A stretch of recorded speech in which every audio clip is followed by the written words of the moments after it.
tiene la palabra el señor Agudo por un tiempo de 15 minutos, como decía, cuando usted quiera. Muchas gracias. Buenas tardes, señora presidenta, señoras y señores diputados. En primer lugar, en nombre de nuestra patronal AEMET, quiero agradecerles la oportunidad que nos ofrecen para dirigirnos a la sede de representación de todos los madrileños y madrileñas. AEMET es una joven patronal de organizaciones sin ánimo de lucro, muchas de las cuales están declaradas de utilidad pública y que está comprometida en lograr las condiciones para que nuestras entidades puedan prestar los mejores apoyos a las personas con discapacidad intelectual y a sus familias. También fue razón de nuestra Constitución el fomentar de manera específica las oportunidades de empleo para los colectivos con especiales dificultades para el acceso al mercado laboral. Actualmente nuestras entidades prestan apoyo a más de 8.000 personas y sus familias, siendo en el ámbito residencial donde nuestra entidad es más representativa. Empleamos a unos 7.000 trabajadores, de los cuales 2.500 son trabajadores con algún tipo de discapacidad. El motivo de nuestra comparecencia hoy ante ustedes es trasladarles y pedirles amparo respecto a la gravedad de la situación que atraviesan nuestras entidades sociales, como consecuencia de una financiación absolutamente insuficiente que se prolonga por más de una década, especialmente en los centros residenciales. La Red Pública de Residencia para la Atención a Personas con Discapacidad Intelectual está conformada mayoritariamente por residencias creadas por el tejido social y familiar de nuestra comunidad durante el último medio siglo. Han sido las familias quienes, desde la necesidad y la falta de una respuesta pública suficiente, fueron creando por toda nuestra región recursos que dieran respuestas adecuadas a las necesidades de sus hijos e hijas, desde los centros de atención temprana a las distintas modalidades de residencias. Es la viabilidad de este patrimonio el que está en grave riesgo. Y lo está porque la situación deficitaria que se venía teniendo en los últimos años, en 2023 se va a agravar por los nuevos acuerdos marco para el periodo 2023-2027, que presentan una infravaloración tanto de los costes salariales de los trabajadores como de la partida denominada otros gastos, que se sitúa por debajo de lo que ya contábamos en el año 2008.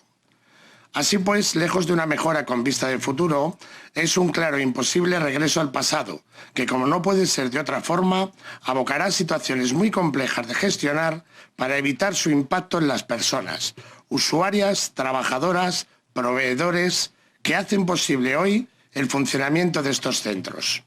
Estamos muy acostumbrados, señorías, a ver qué está pasando en un sector próximo a esta realidad que hoy les estoy describiendo, el del cuidado de nuestros mayores.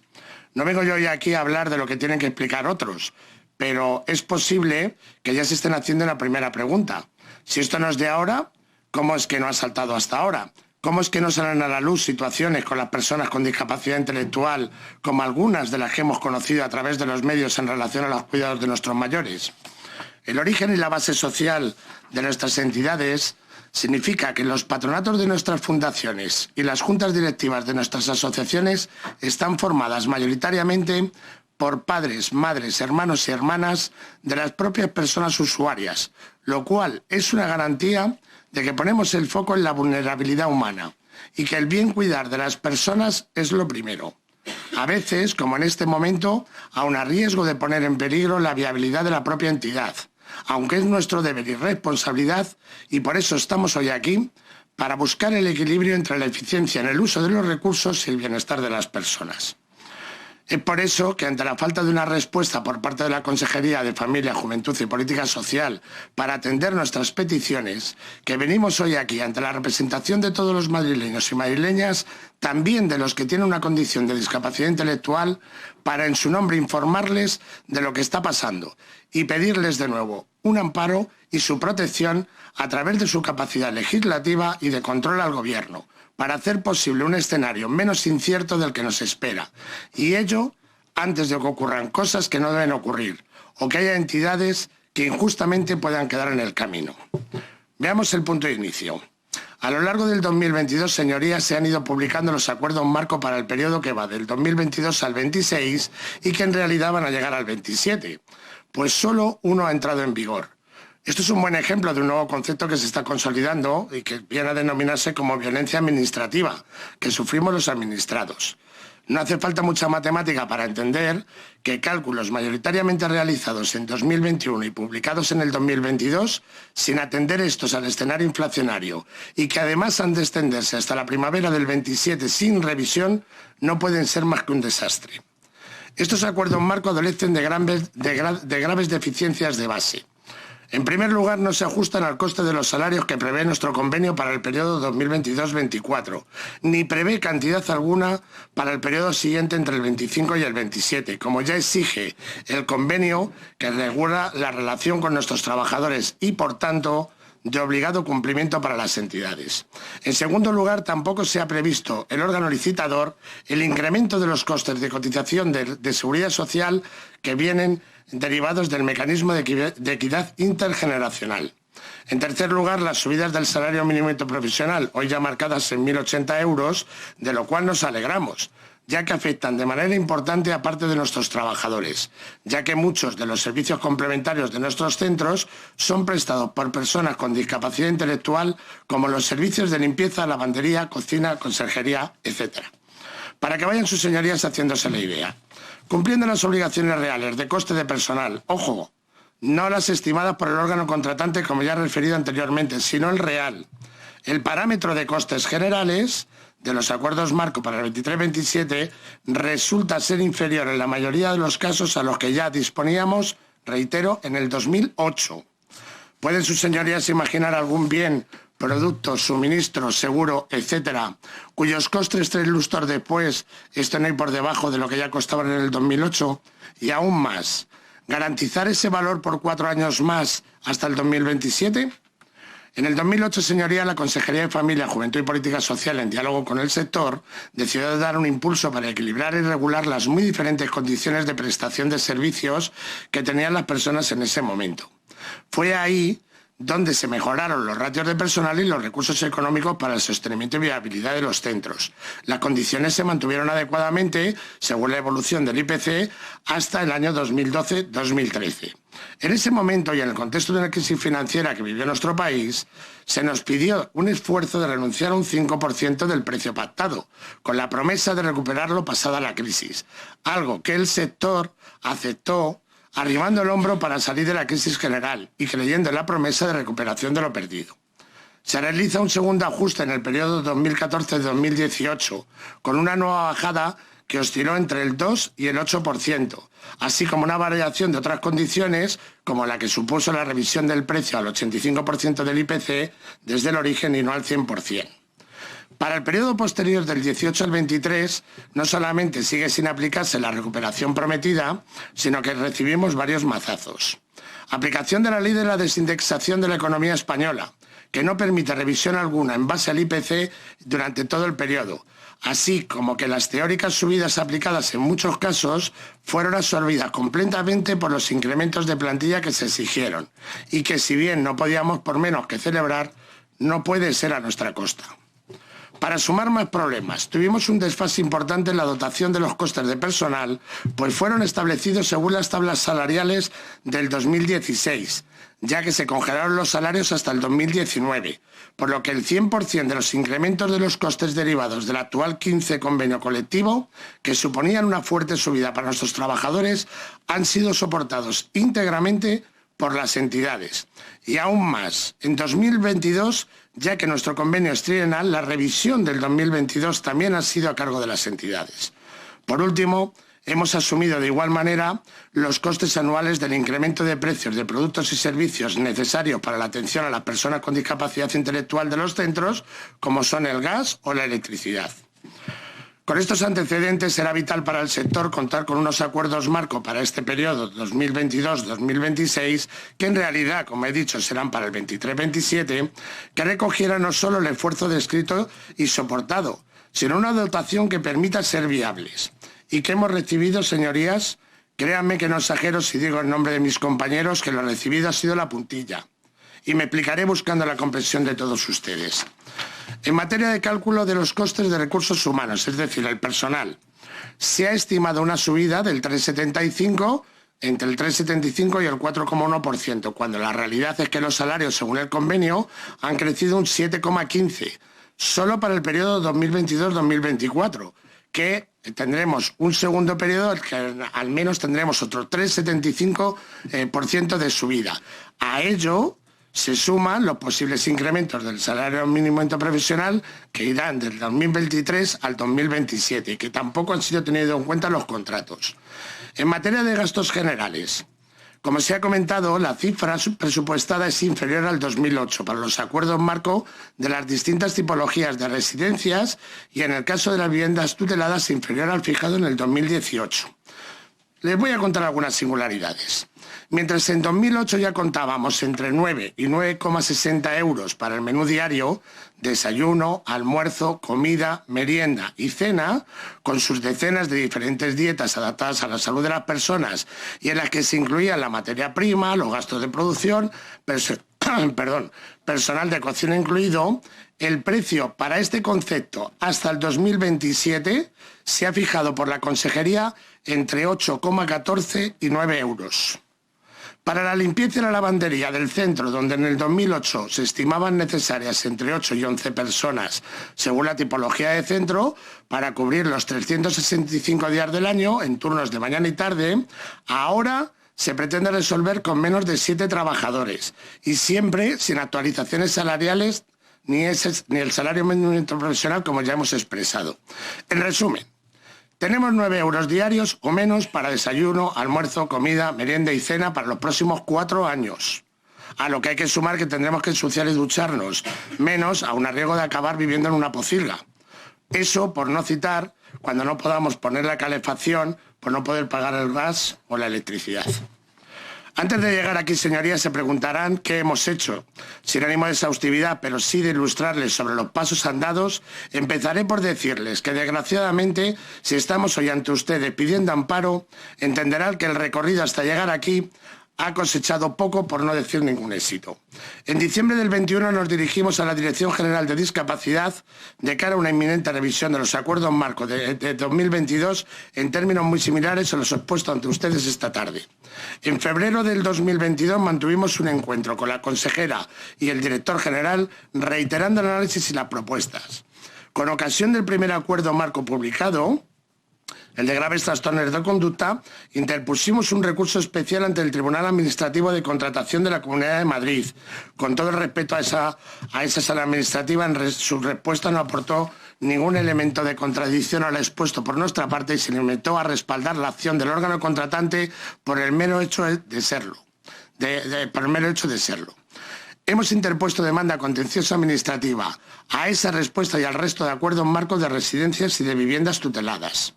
Nos hemos dirigido con sendas cartas a la presidenta Ayuso.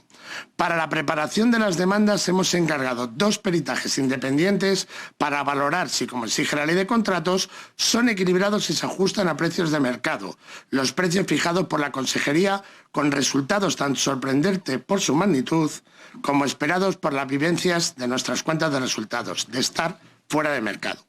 No estaríamos aquí, señorías, si la misma Consejería de la que venimos a manifestar la disconformidad por sus actuaciones hubiera aplicado la misma medida que ha aplicado al Acuerdo Marco de Atención Temprana del Centro Ocupacional, únicos que de momento nuestras entidades no han decidido impugnar, ya que han tenido un incremento entre el 20,58% uno y el 23,50% el otro, sin mayores exigencias de ratios de personal. ¿Qué significa esto? A nuestro juicio, que la Consejería sabía que nuestras demandas de incrementos de precios del 25% para todos los recursos eran bastante razonables. A título informativo hemos calculado que el déficit existente en el momento actual es de 70 millones de euros. En todo el sector de atención residencial a personas con discapacidad intelectual para el periodo de los próximos 4 años. Es decir, que faltan 12 euros día por persona aproximadamente.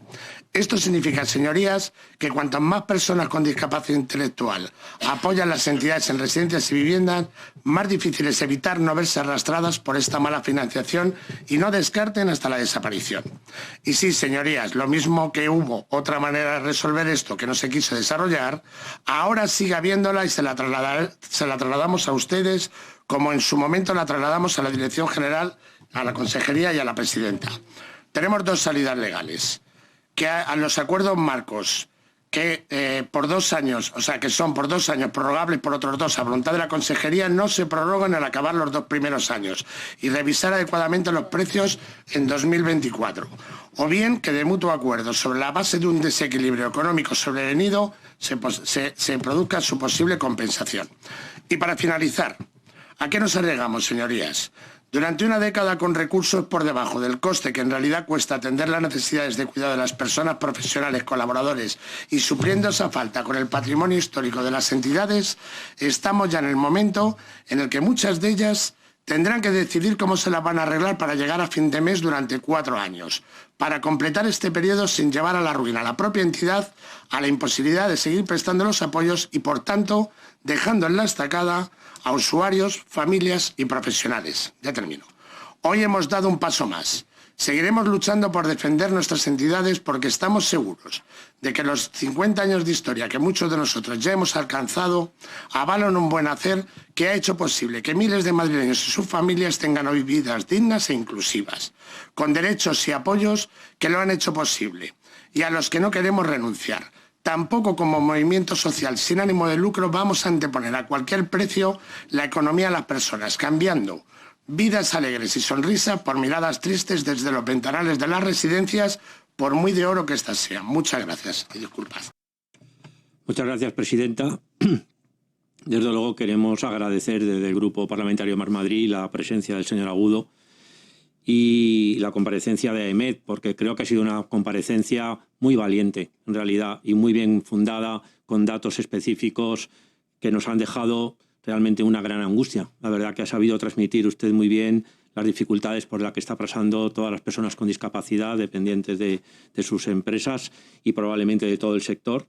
Y además creo que es una representación bastante significativa. Ustedes son una asociación empresarial que llevan aproximadamente el 40% de las plazas del sector, que dan empleo a casi 5.000 trabajadores y que tienen casi 3.500 plazas, un poco más o menos, en todos los centros que tienen que ver con la atención a personas con especial dificultad. Además, justo las personas con discapacidad intelectual, con grandes dificultades, que son las que luego más sufren, junto con sus familiares, todos estos problemas, no solo de la financiación, sino del estilo de vida que tendrían que tener, ¿no? Porque yo creo que hay un vuelco enorme desde la Convención de los Derechos de las Personas con Discapacidad en 2006, que ahí por eso se llega al pico de gran auge en el 2008 y a partir de ahí los recortes empiezan a afectar a unas personas especialmente vulnerables, pero sobre todo unas personas que no se suelen quejar, que no salen a la calle, que no dan voces, que no gritan, pero que realmente están ahí y que ustedes además hacen una labor absolutamente encomiable.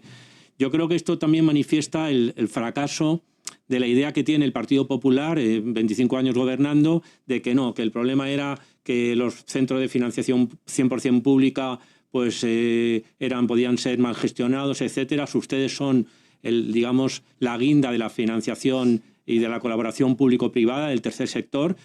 Ustedes con empresas sin ánimo de lucro, donde realmente todo la labor que hacen la cuentan al milímetro. Y ahí se ve también que el Partido Popular, por lo que usted nos está contando, realmente pues no está aportando ni ayudando y realmente parece que les importa bien poco digamos, la calidad de la atención a las personas con discapacidad y a sus familiares. Y yo creo que esto es muy importante y los datos lo reflejan, lo que han comentado nuestros compañeros, 9 euros al día para comida, 8 euros al día para limpieza. También está pasando en otros sectores de la discapacidad, como luego voy a preguntar en salud mental. Algunas residencias están pasando grandes dificultades también, pero desde luego todo lo que está alrededor de plena inclusión, que nos hemos reunido muchas veces con ellos y con ustedes, nos están dando esta especie de grito de auxilio. Usted viene aquí a pedir auxilio. Usted ha hablado de algo muy serio que es violencia administrativa. Usted ha hablado de la puntilla, ¿no?, con estos 70 millones que faltan. Y yo le querría preguntar que por qué, ¿no? ¿Por qué piensan ustedes que este gobierno, que por otro lado, y acaba de venir el director general de discapacidad, el señor Tremiños, a decir que están abiertas las puertas, que realmente, y también el Partido Popular ha presumido de que somos la comunidad que mejor atiende a la discapacidad, luego ustedes una asociación empresarial, no son un sindicato, no son los trabajadores, son ustedes los empresarios que se ocupan de todo esto, están tan desesperados y con la sensación que nos han transmitido de que pueden cerrar los centros, de que realmente además están en una situación de gran desesperación, ¿no? ¿Qué hay detrás de todo esto? ¿Por qué importa tan poco? ¿Y qué podemos hacer los demás grupos parlamentarios, salvo cambiar el gobierno, que esperemos que sea así en mayo, ¿no? ¿Qué le pediría usted al partido gobernante? Porque realmente han puesto contencioso administrativo y tampoco han hecho demasiado caso.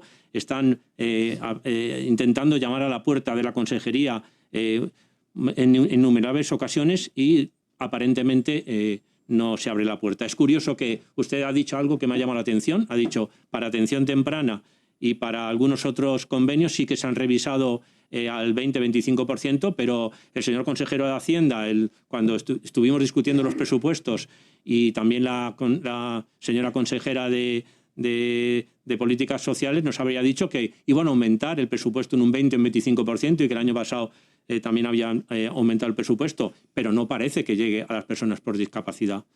Entonces, realmente nos parece una gran contradicción. Yo creo que es una comparecencia muy valiente. Me gustaría que nos dijera cuáles son las posibles soluciones y si cree que están cerradas todas las puertas con el Partido Popular o qué les pediría al partido del Gobierno para poder cambiar esto antes de que lo pueda cambiar las urnas.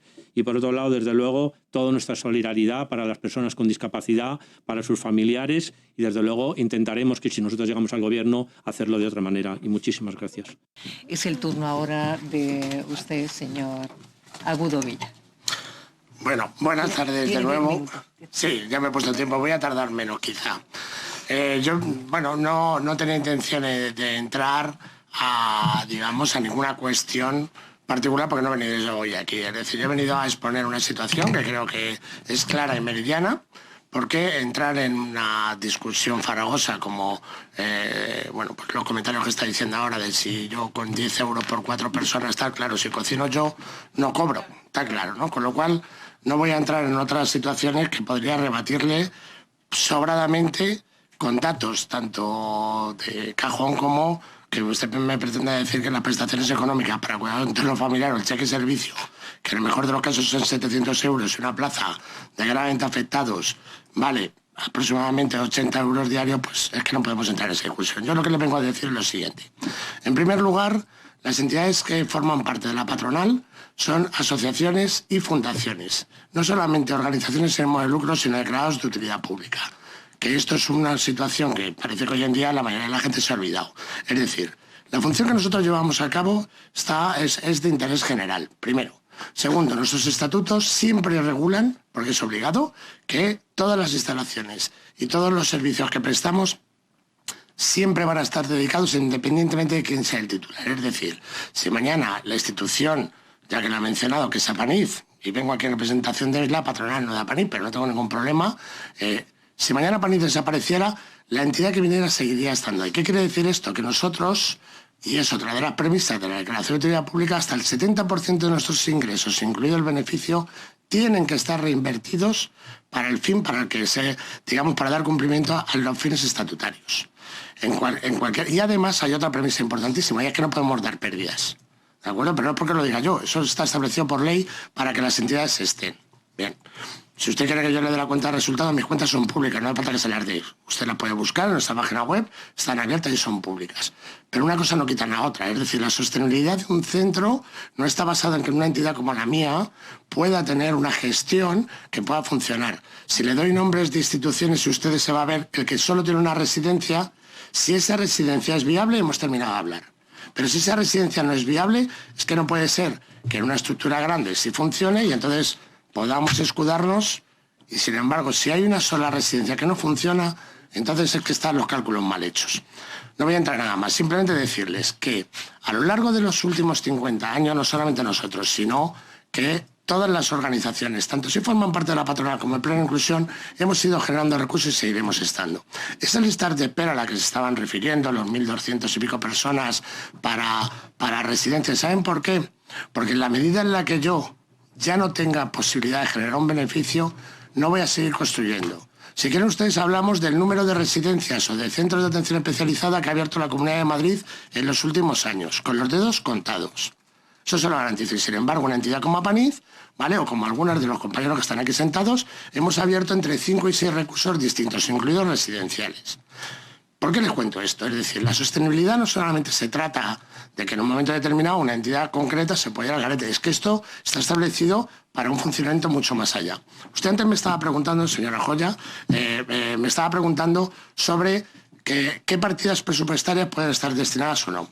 El cálculo que nosotros tenemos sacado, que es aproximadamente de unos 12 euros persona día, estamos hablando todo vinculado a residencias. Mire usted, el contrato, y antes me ha preguntado cuál es el único que ha entrado, que es el de graves trastornos de conducta. Que tengo que decirles al respecto de este, y usted lo tiene en los documentos, que le voy a hablar de nosotros como Apaniz, como asociación, pero le puedo hablar de las hermanas hospitalarias o de los hermanos de San Juan de Dios, que no están en el ámbito ni de plena inclusión ni en principio de la patronal, pero están ahí y hacen esas graves trastornos de conducta.